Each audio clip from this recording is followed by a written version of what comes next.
Okay, so what if I told you there's one skill, just one, that could totally transform your apprenticeship and honestly, your whole career? Well, today, we're diving deep into K31, continuous improvement. And trust me, it's way more than just fixing problems. It's a mindset, a professional superpower. Let's get into it. All right, let me introduce you to Jody. She's a level 6 project controls apprentice over at Ibis Stores. And she's absolutely brilliant. I mean, she's crushing her projects. But she's hit this wall, a roadblock in her learning that I bet a lot of you out there can relate to. And that wall? It has a name. K31, continuous improvement. It sounds important, right? But what does it actually mean day to day? How does she take this idea from a textbook and really live it? And here's the kicker, how does she prove she's mastered it in her portfolio? So we're gonna follow Jody on this quest to basically crack the K31 code. First up, we'll figure out what it all means. Then we'll watch her build up her evidence. After that, it's all about conquering that final assessment. And stick around, because at the end, we'll see how this whole thing becomes her superpower. Okay, so Jody's smart. She knows that before you can solve a problem, you've got to understand it, right? So where does she begin? Well, she goes straight to her support crew at Ibis Stores, her line manager, her mentor, and her coach.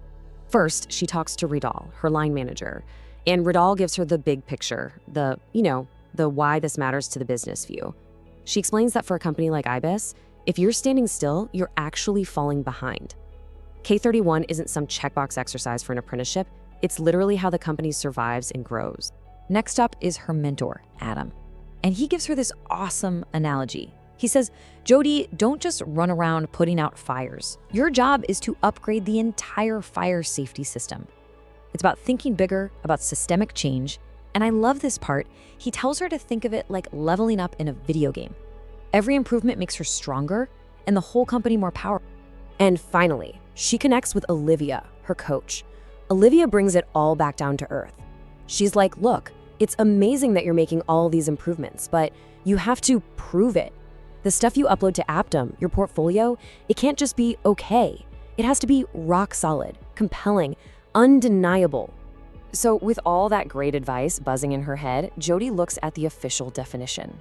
And really, the words that jump out are structured and ongoing. This isn't about having a random good idea in the shower one morning. It's a discipline, a process. You systematically learn stuff, and then you apply that learning to make things genuinely better. And let's be real, at level 6, the bar is set high. This is degree level stuff. You're not just expected to go along with change, you're expected to be a champion for it. That means you're the one looking for structured ways to learn from what's happened. And you're making changes that last. All right, so Jody gets the what and the why. Now it's time for the how. How does she turn all this theory into actual, tangible action? And how does she create that all-important evidence? This is where the rubber really meets the road. So Jody finds a perfect real-world problem to tackle. You know that one process at work that everyone hates? For her, it's the weekly reporting process. It's slow, it's clunky, it's just a total pain. So, step 1, she identifies that inefficiency. Step 2, she starts learning, researching new dashboard tools that could just automate the whole thing. Step 3, she doesn't just wing it, she builds a proper structured plan. And step 4, she rolls it out and, this is crucial, she reflects on it. Did it actually work? What was the real impact? And check this out. From that one single project, she's got a mountain of killer evidence for Aptum. We're talking lessons learned summaries, the actual improvement plan, screenshots of the new dashboard, her notes evaluating the text she chose, and that golden ticket, a reflective analysis explaining how it made things better. This is exactly what assessors want to see. This right here, this is the difference between a pass and a distinction. It's so important. Basic evidence just says what you did. I made an improvement. Cool. Great evidence explains the why and the impact. So don't just upload a lessons learned log. Write about how you actually applied those lessons. Don't just say you used a new tool.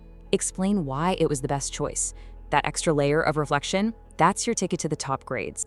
So, Jody's portfolio is looking amazing. It's packed with great evidence, but now it's time for the final boss battle, the endpoint assessment, the EPA.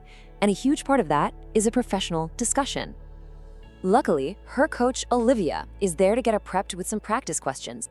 So Olivia hits her with a classic EPA question. This one is designed to see if you've got a real system or if you're just kind of making it up as you go. So how would you answer this? Seriously, take a second. Think about it. Boom, what a great answer. Notice she doesn't just say, oh, we use a spreadsheet. No, she uses keywords like systematically and translate it into changes. That tells the assessor she's not just logging mistakes, she's building the learning into the very fabric of how the team works. The improvement is embedded, it sticks. Okay, Olivia's not done yet. She throws another tough one at her. This question is all about being a change agent, especially when you're dealing with that, but we've always done it this way attitude. We've all heard that, right? So again, think about your own job. How would you tackle this? And here it is, another distinction level answer. Did you catch those words? Discipline, maturity. She's not positioning herself as a follower, she's a leader. Someone who actively monitors new methods, assesses their value, and embeds them to make the entire team better. That is absolutely a top-tier answer.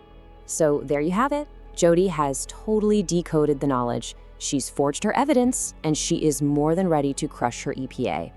But you know what? This whole thing was never just about passing a test. It was about developing a skill that's going to set her apart for her entire career. It makes her valuable in a whole new way. She did it. She leveled up. By taking on this challenge, Jody didn't just tick a box on her apprenticeship plan. She fundamentally changed her own approach to work. For her, continuous improvement isn't just another task on her to-do list anymore. It's how she thinks. It's her professional superpower. And it can absolutely be yours too. So, what's your mission should you choose to accept it? It really comes down to 3 things. First, capture. Get a real system in place for noting down what works and what doesn't. Second, apply. That knowledge is useless sitting in a file somewhere. Turn it into actual, real-world action. And third, drive. You have to be the champion for this stuff. You're the one who pushes for better ways of working and makes sure those changes stick around. Jody's story shows us the path. But now it's your turn. The quest is yours. So I want you to look around at your own job tomorrow, your own processes, your team.